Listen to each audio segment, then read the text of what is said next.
संसद की कार्रवाई से साफ जाहिर हो रहा है कि आज भारत पूर्णतः बुरे हालत में चल रहा है। आज की राजनीति बिल्कुल आम आदमी पे भारी पड़ रही है। इसका कारण सच और ईमानदारी के ऊपर झूठ और तानाशाही हावी हो गया है। जैसा कि हम सब देख रहे हैं, सुन रहे हैं, एक तरफ राहुल गांधी बिल्कुल सच और सही बोल रहा है, तो दूसरी तरफ तिकड़म मोदी, अमित शाह और लोकसभा स्पीकर मिल कर के उनकी कार्रवाई तक को संसद से बाहर निकाल रहे हैं। ये इससे बड़ी झूठ और तानाशाही क्या हो गई। आम जनता देख रही है, आम जनता सड़कों पे है, बच्चे सड़कों पे हैं, किसान सड़कों पे, सैनिक सड़कों पे, अग्निवीर सड़कों पे, मजदूर सड़कों पे। सब एक ही बात कह रहे हैं कि आज राहुल गांधी को ये लोग बोलने तक नहीं देते। बड़ी दुख की बात है। प्रजातंत्र में इस तरह की राजनीति भारत में पहली बार देखी जा रही है। इसका एक और बड़ा सबूत पिछले 70 साल में मोदी के 10 साल देश को बर्बाद करने में पूरी तरह से आगे है। महंगाई का मामला हो, बेहद आगे बढ़ गई। बेरोजगारी का मामला हो, बहुत ज़्यादा बढ़ गई है। चाहे सुरक्षा, शिक्षा और स्वास्थ्य का मामला हो, सब जगह भ्रष्टाचार हावी है। एक मामला चंदा लो और धंधा दो देश को डुबोने में सबसे बड़ा कारगर साबित हो रहा है। आज जनता देख रही है। क्या पता नहीं है? बड़े बड़े घोटालेबाज अजीत पावर व अन्य जिन्होंने बड़े घोटाले किए, मोदी ने खुद बताया, उनको सीबीआई ने छापे मारे, लेकिन क्या हुआ? रातों रात साफ, वॉशिंग मशीन में धुला, बीजेपी ज्वाइन किया, मंत्री बना। यही क्या ये जनता नहीं देख रही है? क्या जनता को पता नहीं है? मुलायम सिंह ने ठीक कहा है कि जब तक ईवीएम है तब तक मोदी है।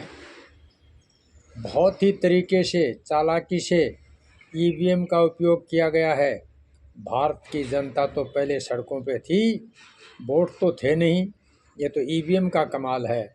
निश्चित तौर से आज जो सत्ता में मोदी बैठा है, ये ईवीएम की मेहरबानी से, चुनाव आयोग की मेहरबानी से, दल बल बाहुबल और शासन प्रशासन की मेहरबानी से सत्ता में आया है। वरना देश की जनता ने तो भाजपा को वोट नहीं दिया, फिर भी आ गए। तो इससे बड़ी तानाशाही और क्या होगी। अब संसद के अंदर जो कार्रवाई चल रही है, एक बात इस बार साफ हो गया है। अब भाजपा को, आरएसएस को समझ लेना चाहिए कि अब इनकी तानाशाही नहीं चलेगी। संसद में ही नहीं, जनता बाहर घेरेगी।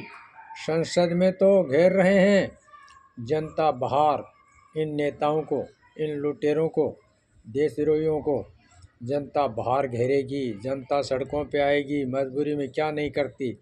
आज देश का पूरा युवक, पूरा युवक सब समझ चुके हैं कि उनको बर्बाद करने में भाजपा और आरएसएस का हाथ है। किसान हो, मजदूर हो, जवान हो, जिधर देखो उधर तानाशाही।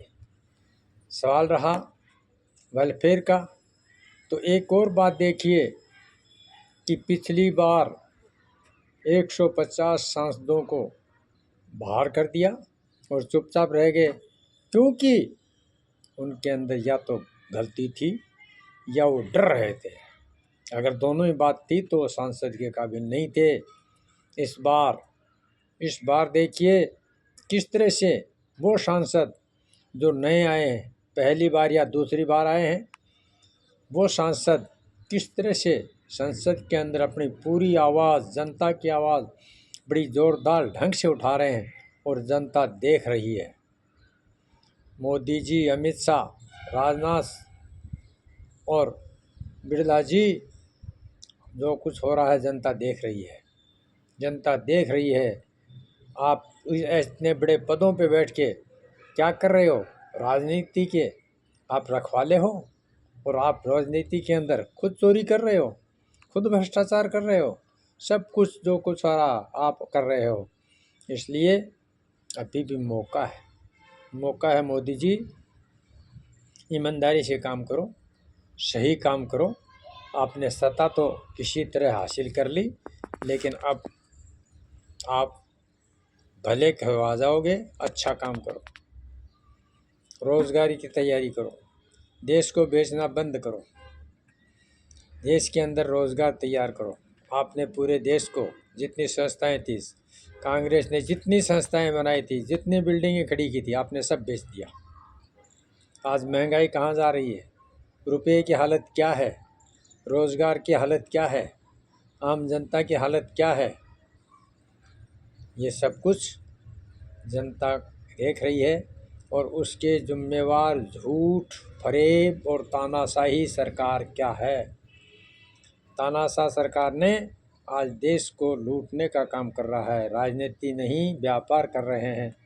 तो राजनीति को व्यापार मत बनाओ, राजनीति रहने दो।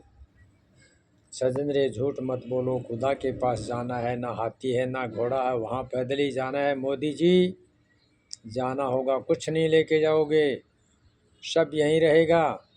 जनता से जो लूट के इकट्ठा करे हो, चंदे के बदले धंधा, इसीलिए तो शिक्षा ख़त्म हो गई, स्वास्थ्य ख़त्म हो गया, रोज़गार ख़त्म हो गया। क्योंकि चंदे से जब धंधा होगा तो वो धंधा कैसे चलेगा, ये किसी से छुपा नहीं है। जय हिंद, जय भारत।